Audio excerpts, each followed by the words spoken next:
Welcome to VC story teller channel. राजा परीक्षित हस्तिनापुर के प्रतापी और धर्मनिष्ठ शासक थे। अगर ये चैनल आपको अच्छा लगे तो प्लीज लाइक और सब्सक्राइब करें। वे अर्जुन के पौत्र और अभिमन्यु के पुत्र थे, जिनका पालन पोषण स्वयं श्री कृष्ण की कृपा से हुआ था। उनके राज्य में न्याय, धर्म और सत्य का शासन था। एक दिन राजा शिकार के लिए वन की ओर निकले।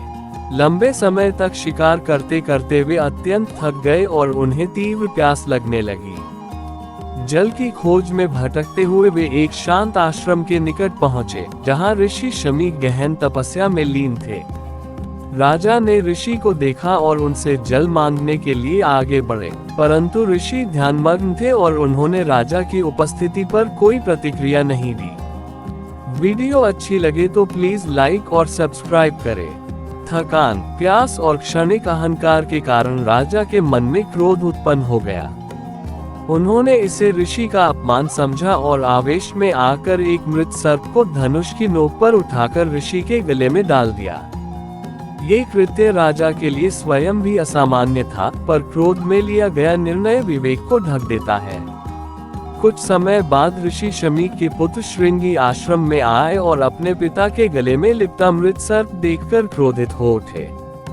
तपस्या की शक्ति और बाल्यावस्था के उग्र भाव से प्रेरित होकर उन्होंने राजा परीक्षित को शाप दे दिया कि 7वें दिन तक्षक नामक नाग उनके डंसने से उनकी मृत्यु होगी। ये शाप उच्चारित होते ही वातावरण में भय और गंभीरता छा गई। जब ऋषि शमी को इस घटना का ज्ञान हुआ तो उन्होंने अपने पुत्र को समझाया कि राजा का कृत्य अज्ञान और क्षणिक क्रोध का परिणाम था, न कि द्वेष का। परंतु शाप वापस नहीं लिया जा सकता था। उधर राजा परीक्षित को जब शाप का समाचार मिला तो वे विचलित अवश्य हुए, किंतु भयभीत नहीं। उन्होंने इसे अपने कर्मों का फल मानकर सहर्ष स्वीकार किया। राजा ने तुरंत राज्य का भार अपने उत्तराधिकारी को सौंप दिया और जीवन के शेष 7 दिन आत्मचिंतन और ईश्वर स्मरण में लगाने का निश्चय किया। राजा गंगा तट पर पहुंचे और वहां उन्होंने महान ऋषि शुकदेव से भागवत कथा सुनने का अनुरोध किया। 7 दिनों तक राजा परीक्षित ने समस्त सांसारिक मोह त्याग कर श्री कृष्ण की लीला, भक्ति और मोक्ष के रहस्यों को सुना। उनका मन धीरे धीरे भय से मुक्त होकर शांति और वैराग्य से भर गया। मृत्यु उनके लिए अब अंत नहीं, बल्कि सत्य की ओर एक द्वार बन चुकी थी। वीडियो अच्छी लगे तो प्लीज लाइक और कमेंट करें। उधर नागराज तक्षक ने ये जान लिया कि राजा अपनी मृत्यु से बचने के लिए अनेक सुरक्षा उपाय कर रहे हैं। उसने अपनी मायावी शक्ति से ब्राह्मण का रूप धारण किया और विष से भरे फल के माध्यम से राजमहल में प्रवेश किया। 7वें दिन जैसे ही शाप का समय पूर्ण हुआ, तक्षक ने अपने वास्तविक रूप में आकर राजा परीक्षित को डंस लिया। विष का प्रभाव तुरंत फैल गया और राजा ने शांत चित्त से अपने प्राण त्याग दिए।